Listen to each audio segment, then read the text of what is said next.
After a lengthy career in the aeronautical industry in the UK, John Deane is in the very fortunate position to be both a volunteer at the Shuttleworth Collection at Old Warden in the UK and also a part-time volunteer helper at the Vintage Aviator Collection in Masterton, New Zealand.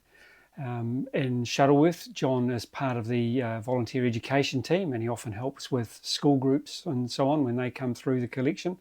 And in New Zealand, he does a similar role with various groups and so on when they come and have a look at TVA's collection of aircraft. I caught up with John sometime earlier in the year and showed him a little bit of footage that we'd previously shot at Shuttleworth in the UK, particularly the Parnall Elf biplane. John and I sat down, had a look at that footage, and John told me a little bit more about the aircraft. As the resident Shuttleworth expert, what can you actually tell me about the Parnall Elf? I mean, when I visited Shuttleworth in 2022, it had been wheeled out, and I looked at it and I thought, I have no idea what this aircraft is. So it's not something that I'm familiar with. I've never really heard it referred to in New Zealand circles very much. So yeah, what is it? Okay, well, I think you've probably hit the nail on the head in saying you'd never heard of it, because we could start with the fact there were only ever 3 built. So it would be most unlikely then, apart from somebody who's got an interest in what historic aviation collections have, that it would be most unlikely that people did hear of this airplane, or indeed of the Parnall Aircraft Company. But regarding the aircraft itself, so this is a product of the hoped for resurgence of interest in private or club flying in the 20s, at a time when, rather unfortunately for Parnall, there had been a decision within the UK to, in fact, support, subsidise, if you like, flying clubs, and a great many DH-60 moths had been provided into the flying clubs. That then meant that any other aircraft coming along thereafter was already up against it in terms of competition.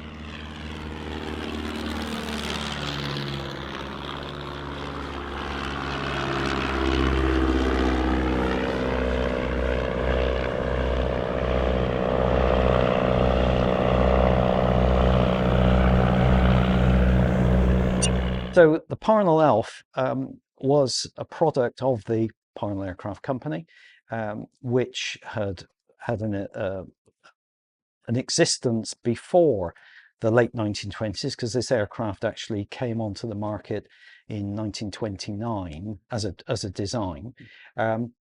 So it was something which was following along after the de Havilland Moth, which had been introduced in 1925 or thereabouts.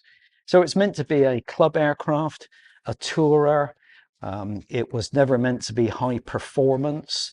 It was meant to be something which could be easily used, and therefore, looking at some of the details of the design, you'll see that in fact it doesn't have flying and wires, between upper and lower airfoils.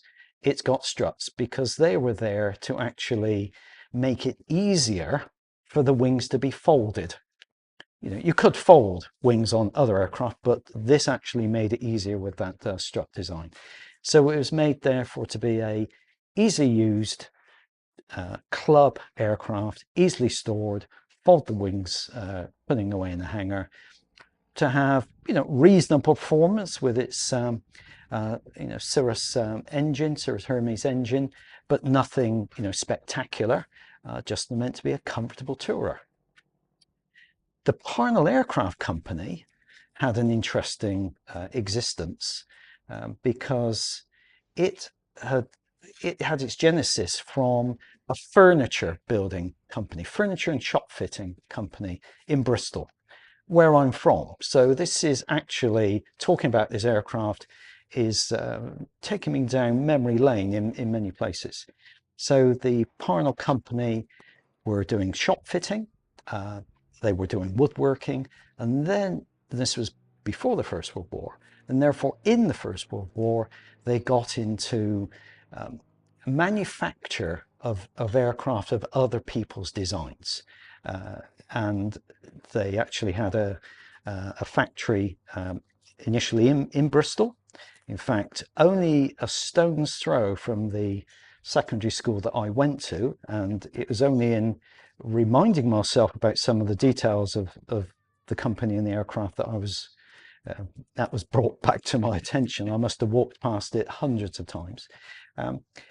They then, after the First World War, where they had made, on a subcontract basis, they then tried their hand, because the company split from, if you like, doing parts of his business on aircraft to actually a definite split where there was an aircraft company and a separate shop fitting and weights and measures company. And the aircraft company then moved to a factory in a district just north of Bristol, again, just north of the district I was brought up in, called Yate. So Parnall's of Yate is where this particular design originated from. And it's, again, remarkable in a way that, to me, looking at this airplane, because we all look at historic airplanes in different ways, and I look at this airplane, and strangely enough, it reminds me of boyhood home. It reminds me of things very, very different to airplanes, because after Parnall's had rather given up on manufacturing complete aircraft, they then turned their business to manufacturing turrets for Second World War airplanes, Fraser-Nash turrets. Regrettably, therefore, became the target for air raids in the Second World War, the factory in Yate, with quite a few casualties, again, sadly. And after that, when everything was retrenching, after World War II, they turned their hand to domestic goods, washing machines.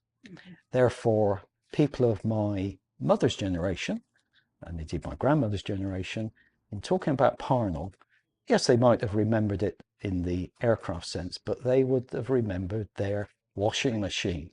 And even to this day, the site of the old aircraft factory in Yate is the home of one of the biggest manufacturers of what we would call now white goods in the UK.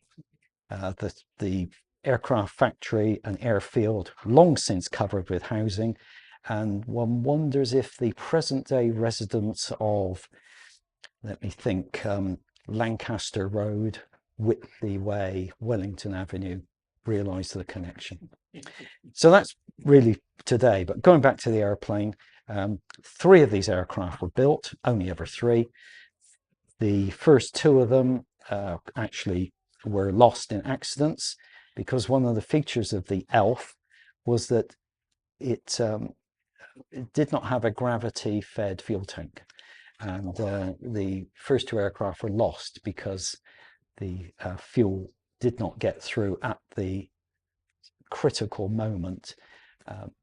But that was how they designed it, and that's why now, after only 3 were ever built, there's only 1 surviving. So this airplane, dating from the early 30s, came into the Shuttleworth Collection in 1951. Was a long time, presumably a project for restoration, but was finally refurbished, restored, if you like, in about 1980 or thereabouts, and has been a member, one of the aircraft being flown at the display since then. Was recovered and refurbished again in about 2019 or thereabouts, and in fact is flying today, probably.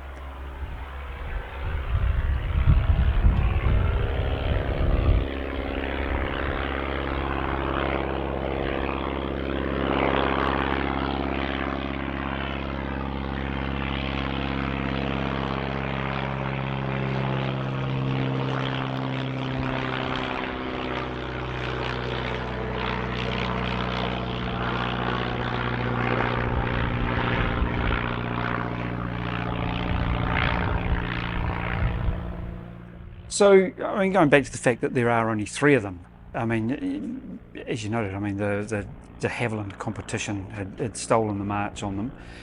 Was it more that, or was it the fact that the first two were lost? Was it a performance thing that the company never got the traction to build more than the three, or? I think it was they didn't get the traction. They didn't get um, the take up that they hoped for. I'm not aware. I suppose there was adverse publicity, the fact that the prototype, was lost. But I think if we're thinking back to the 1920s, 1930s, that could have been said of many types.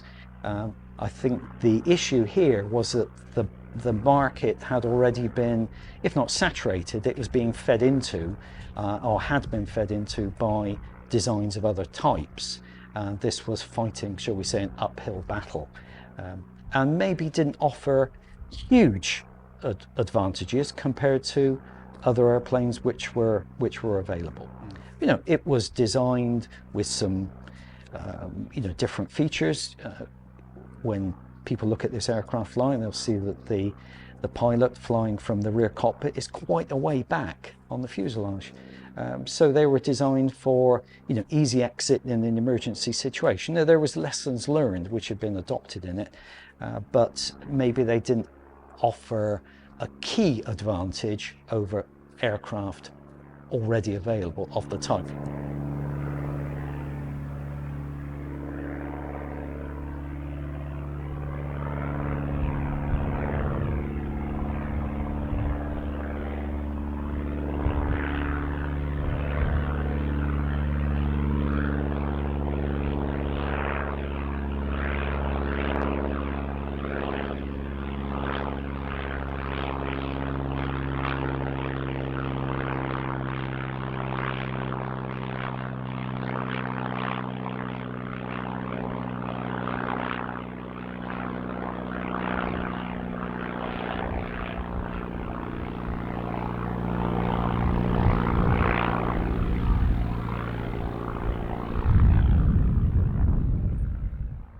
Three of these were built.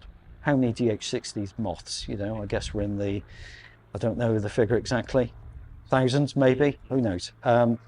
It was up against the... But I guess at the end of the day, I mean, obviously we're really lucky that this example survives. There are probably numerous other types that were built in the period by different companies where 3, 4, 5 might have been built. None of them survive, and so nobody really talks about them anymore. So I guess this is it's just a glimpse into part of history, isn't it? It's a glimpse into the past. It's a glimpse into an era of British aviation which was probably characterised, as you quite rightly say, with a whole number of different types being introduced, being made in very small numbers for different reasons. Again, we're in the era of the various aircraft trials, for example, which were meant to encourage design of aircraft for, let's say, low fuel consumption. Miles flown per gallon of fuel was what they wanted. Ease of maintenance, ease of use, trying to encourage air-mindedness within the country. And now we may have got one or two or maybe none of those types of aircraft at the time.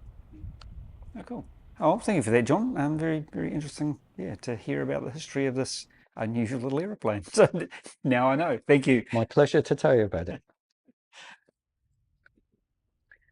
And the other anecdote is that when they made washing machines and such like, I am convinced that the what we've now called the white goods weren't in fact white. No, they were cream. Right, yeah. It was a cream airplane. Okay. Years ago, talking to one of the guys at Shuttleworth, and he would not believe that they made domestic machinery, and YouTube's a wonderful thing. If you look long enough or hard enough, you can find a guy who has restored a Parnall washing machine and had it working. I got this film, I showed it, I said, look, mate, I'm not dreaming this. But to a Bristolian, you say Parnalls, it's not airplanes, it's white goods. Yeah, white goods. If you'd like access to our ever-increasing playlist of exclusive members-only videos, hit the join button and become a member of our channel for only a couple of dollars a month. For just a couple of dollars more, you can also get access to our full streaming video channel at historicalmachines.tv, which features full-length documentary programs. We'd love it if you'd support our efforts to preserve this visual history of these wonderful machines.